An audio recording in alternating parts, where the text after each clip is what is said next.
Hi, welcome to Minutes with Mickey, a time to wonder about the two stories concerning the next kings of Judah, Abijah and Asa. We find these stories in 1 Kings chapter 15, 2 Chronicles chapters 13 through 16. The first thing I would like to challenge us to do is to make sure that after we've heard this story, that we actually go back to the biblical text to sort of balance these things out, to ask these questions. The first thing we learned from 1 Kings chapter 15 about Abijah is it doesn't say very much about him other than the fact that he followed after all the sins of his father Rehoboam. The Lord promised that there would be a wonderful king that would come out of his seed, and that was Asa, which we find next. Abijah only lasted for 3 years in his reign, and during his whole growing up years, his father and Jeroboam fought all his life.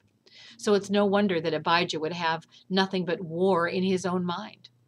But in 2 Chronicles, when we read the story of this war between Jeroboam and Abijah, we see something very interesting, and that is that Abijah sort of calls out to these people of Israel and taunts them with how they are Judah.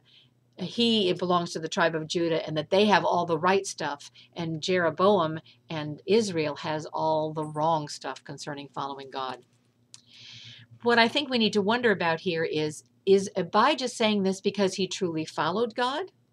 Or is he saying these things as a taunt because he wants to say that he's better than they are? So was this really, while it may be true factually, was it true of his heart that he followed God? The next thing is that when Jeroboam split his army into two and was going to be able to attack Judah from both the front and the back, who was it that called out to God to rescue them? Was it Abijah or was it the men of Judah? I think you need to take that out because I think that makes a difference. And after God gave Abijah and the land of Judah their win over Jeroboam, did Abijah do anything to honor God in the process?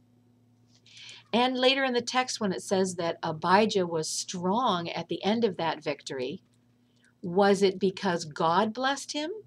Or was it just strength that happened naturally? I wondered about that. Well, Abijah dies. Asa becomes his son takes the kingship of Judah, and Asa is one who seemed to follow the ways of the Lord and bring the people back to the Lord. Destroys the idols and the idols of Solomon. What a sad testimony that it is that Solomon would be identified with having all these idols. It made me wonder about what people might say about me at the end of my life. What will I be remembered by? Will I be remembered by the way I walked with the Lord?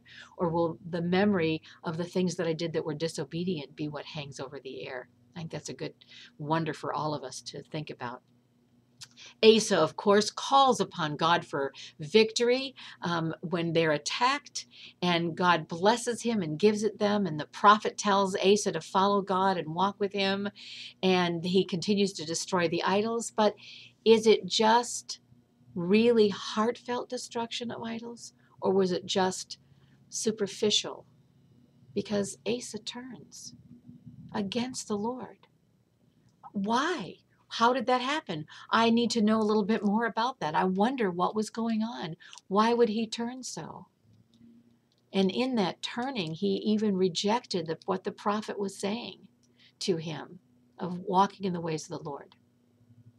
There was a time of peace. I wonder, is that because when we're in peaceful times, we think that we're doing this by our own strength instead of continuing to trust that it's the Lord that's giving us this peace? And therefore we start to use our own strength, which is seemingly what Asa did when he reached out to the king of the north in order to defeat Israel again. How many times do we rely on our own strength? Asa turned so much that he didn't even turn to God when he could have, even for his own physical healing. So it makes me wonder about how true and how deep was his following of the Lord, or was it just ritualistically following? Getting rid of the idols will give me peace, therefore that's what I'll do. So how many times do I follow the Lord, not because it's truly my heart, but because somehow I'm just placating? These are good stories for us to learn. as we watch the nations of Israel and Judah follow them this path that's going to lead them to destruction because they keep not following the Lord. I wonder what your questions are and what is it that God is saying to you. Have a great week.